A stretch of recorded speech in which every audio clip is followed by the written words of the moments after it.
We're here is we received a complaint that there's criminal activity going on at your residence. Okay?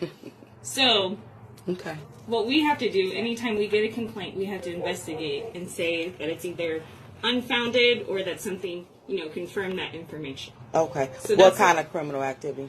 So, it could be that, drugs are being sold from this location, or that drugs are inside of the location, that type of thing. So what I want to do today, ma'am, is take a look inside. No, you're not going to take a look inside. You got a search warrant? No, ma'am, and that's what I'm going to speak to you You're about. not going to take a look inside. Okay. That's not going to happen. Okay. Well, let me explain to you kind of our process so you're aware of what is going to happen. We receive a complaint, we investigate it, okay? If, it's unfounded, we're out of your hair, you never have to deal with us ever again. It is unfounded. There's no drugs in my house. I have 2 kids. I'm disabled. Right. My husband is at work right now. Okay. Nobody here has a criminal record. I have no criminal record. My husband has no criminal record. We just moved here from across the street. I've lived over there for 5 years. I just moved over here last month. Sure. So, no, you're not. If you give me a search warrant, you can come on in and look all around you. This is the thing. It's not a problem. Our process for when we have a search warrant is SWAT comes, busts down the door, That's fine. Things. That's fine. I don't want to have to do that. Because when y'all damage my stuff and y'all find nothing, you're going to pay me, so it's fine. Ma'am, this is what I'm asking. Is there a better time we can come back, maybe when your husband is here? No. Because here's what's going to happen. If I can go in, make sure that you don't have any ninjas jumping out, bazookas laying around, nothing like that, I'm going to say... Oh, but I'm the only one over here on this little corner, and people want to call about my black ass being over here in this little corner, minding my own business. I agree. It's because they're living in them trashy houses right there, and they're upset that we got the nicest house up here, so they want to call and lie on me. I'm not. I agree with it's you, garbage. But that seems really unfair. But I have to do my job, okay? I didn't call you, so. Okay. And part of that is I have to make sure nothing's going on.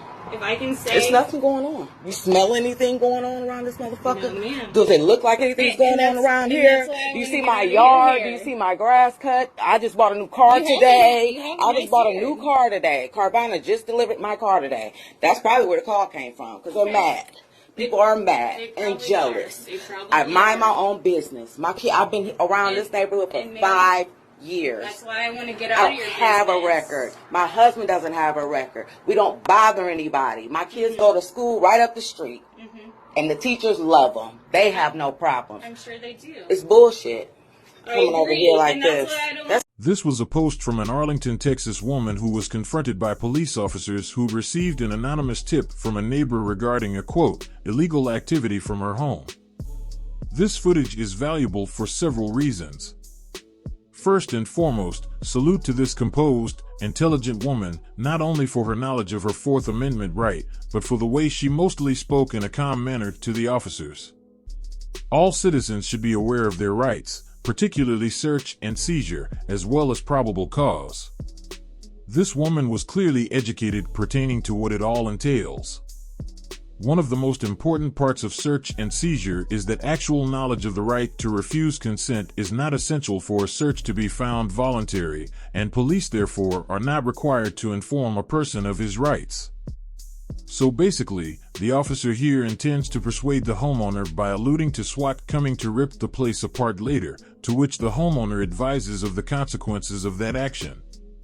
Overall, this was a near-perfect illustration of how to conduct yourself when you have nothing to hide from authorities. Salute to this woman and her family, well done. Let's continue to learn from one another. Know your rights. This is Big C's the Businessman.